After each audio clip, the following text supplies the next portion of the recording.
महाराष्ट्रातील प्रत्येक बातमी सर्वात पहिल्यांदा तुमच्या मोबाईलवर पोहोचण्यासाठी द महाराष्ट्र न्यूज चॅनलला सबस्क्राईब करा।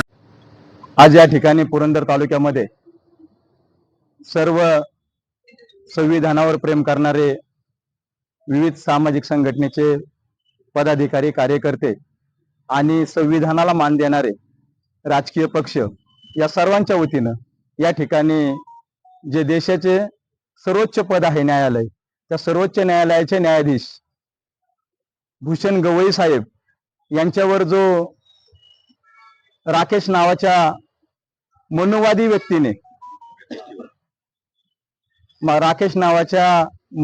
व्यक्तीने जो भ्याड हल्ला केला, त्यांच्यावर बूट फेकण्याचा प्रयत्न केला, या घटनेचा मी सर्वप्रथम निषेध करतो। भारतीय राज्यघटनेमध्ये न्यायव्यवस्थेला, न्यायपालिकेला एक स्वतंत्र असा दर्जा आहे, स्वतंत्र असं महत्व आहे आप्पासाहेब। आणि जिथं न्याय निवाड्याचा कारभार चालतो, जिथं न्याय देण्याचं कार्य चालतं, जे सर्वोच्च न्यायालय म्हणजे या देशामध्ये कोणतीही घटना घडली असेल तर त्याला न्याय कोण देत असेल तर ते न्यायपालिका देते। आणि अशा न्यायपालिकेवर हल्ला करण्याचं धाडस, सामर्थ्य एक ऍडव्होकेट करतो, एक वकील करतो, आणि तो सुशिक्षित, त्याला विकृत म्हणून जमणार नाही। पवार साहेब, त्याला विकृत म्हणून जमणार नाही।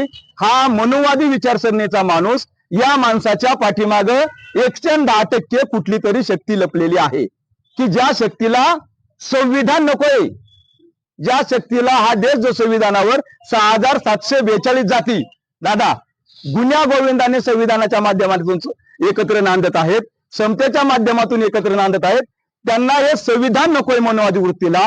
म्हणून अशा बुजगावण्यांना पुढे करून गवई साहेब सारख्या एका सर्वोच्च न्यायालयाच्या न्यायाधीशावर, म्हणजे हा संविधानावर हल्ला आहे गोंडे साहेब। हा हल्ला एका व्यक्तीवरचा नसून हा हल्ला संविधानावरचा आहे। आणि निश्चितच या संविधानिक हल्ल्याचा जे केलेल्या या मनोविकृत मनोवादी माणसाचा आम्ही जाहीर असा निषेध करतो। दुसरा मुद्दा माझा असा आहे की या व्यक्तीला प्रवृत्त करणारी निश्चितच कोणतरी व्यक्ती आहे। म्हणजे सकाळ झाली तर संध्याकाळ होती, म्हणजे हे षडयंत्र अगोदर कुठेतरी शिजलं असलं पाहिजे ना। गरुड सर हा डेअरिंग कसा करू शकतो? हे सगळं प्री प्लॅनिंग आहे असं आमचं प्रामाणिक मत आहे। आणि या सगळ्या घटनेची चौकशी करून याच्या नेमका मुळाशी कोण आहे हे निमित्त मात्र आहे, हे बुजगावणं आहे ना, हे निमित्त मात्र आहे। ह्याच्यात निम्म्यापेक्षा जास्त गौऱ्याने दिला गेलेले आहेत। त्याला देवाने आज्ञा दिली म्हणून त्यांनी केलं, पण देवाला मानणारा वर्ग आम्ही देवाच्या विरोधी आहोत का? तर अजिबात नाही ना।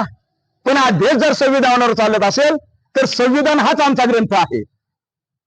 बाकी देशासाठी धर्म नाही, देश धर्म देव ह्या संकल्पना आम्हालाही मान्य आहेत, परंतु केवळ मनुवादी वृत्तीतून, मनुवादी प्रवृत्तीतून या ज्या नालायक माणसांनी हा जो भ्याड हल्ला केला, या भ्याड हल्ल्याचा मी आमच्या सर्व संघटनांच्या वतीनं आणि जे या मोर्चामध्ये सहभागी झालेत त्या सर्व राजकीय पक्षाच्या वतीनं जाहीर असा निषेध करतो। आणि मी या ठिकाणी थांबतो। भारतीय संविधानाचा, भारतीय संविधानाचा, भारतीय संविधानाचा। आदरणीय भूषण साहेब यांच्यावर मध्यंतरी एका विकृत माणसानं जो हल्ला करण्याचा प्रयत्न केला, त्याचा निषेध करण्यासाठी आपण सर्वजण एक त्या पद्धतीने उपस्थित आहोत। अगोदरच्यांनी सगळ्यांनी सांगितलं की ते एक शक्तीमध्ये ती विकृती आहे आणि मनुवादी विकृती ही खऱ्या अर्थानं या भारतामध्ये राबते आणि त्या दृष्टीनं त्या निषेध करण्यासाठी खऱ्या अर्थानं आपण जमलो आहोत। आपल्या भारतामध्ये लोकशाही आहे, लोकशाहीचं मूळ तंत्र काय आहे? समता, समानता आणि एकमेकाच्याबद्दल आदरभाव यांनी खऱ्या अर्थानं लोकशाहीची मुळं प्रस्थापित होतात, रुजतात, फुलतात। परंतु ही लोकशाही धोक्यात आणण्याचं काम काही मंडळी हे करू पाहत आहेत। मगाशी सांगितलं की हा प्लॅन आहे आणि खऱ्या अर्थानं प्लॅन आहे। या भविष्यामध्ये आपल्याला या पद्धतीनं या लोकशाहीचं रक्षण करण्यासाठी अनेक वेळा आपल्याला निदर्शनं, मोर्चा करावे लागतील अशी भीती निर्माण होते। म्हणून या प्रवृत्तीचा निषेध करण्यासाठी खऱ्या अर्थानं आपण उपस्थित आहोत।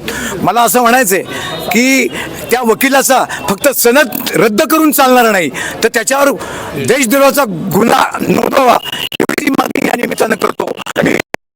माझ्या वतीनं त्याचप्रमाणे पुरंदर तालुका काँग्रेस कमिटीच्या वतीनं मी या घटनेचा निषेध करतो. सर्व पदाधिकारी, संस्थापक सुनील तात्या दिवार यांच्या सर्व पक्षीय यांच्या विनंतीला मान देऊन उपस्थित राहिले सर्वात पहिले त्यांचे आभार मानतो. भारतात सर्वोच्च न्यायालयाचे न्यायाधीश भूषण गवई साहेब यांच्यावर जी एका मनोवादी वृत्तीच्या राकेश तिवार या वकिलांनी भ्याड हल्ला केला, त्या निषेधार्थ आपण सगळं जमलं आहे. त्याचा बहुजन हक्क परिषदेच्या वतीनं आम्ही निषेध व्यक्त करतो. मुख्य न्यायाधीश यांच्यावरती हल्ला जो झाला तो भ्याड हल्ला असून तो घटनेविरोधी हल्ला आहे. याच्यात महत्त्वाचं म्हणजे तो वकील तिथे गेलाच का, हा सगळ्यात महत्त्वाचा मुद्दा आहे. तो का गेला होता तर विष्णू मूर्ती त्या ठिकाणी भंग पावली आणि हे पुरातत्व विभागाकडे हा भाग आहे.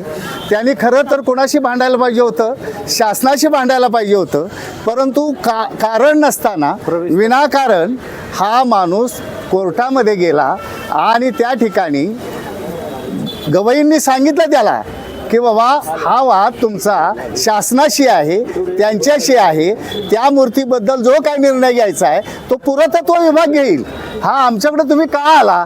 तरीसुद्धा त्याने हट्ट धरला म्हटले आणि त्याचा निषेध म्हणून त्यांनी तो बूट फेकलाय. तर हे नियोजित हा हल्ला होता असं मी म्हणेन.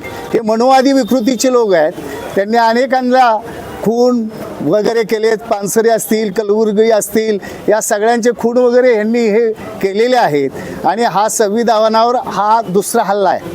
एक पूर्वी एक सर्वोच्च न्यायाधीश होते, मुस्लिम होते, त्यांच्यावर एकदा असाच हल्ला झाला आणि आता मागासवर्गीय म्हणून हा आता हल्ला झालेला आहे. या हल्ल्याचा आपण सर्वजण जाहीर निषेध या ठिकाणी करूया आणि त्या वकिलाला योग्य ती शिक्षा व्हावी अशी आपण शासनाला या ठिकाणी विनंती करूया.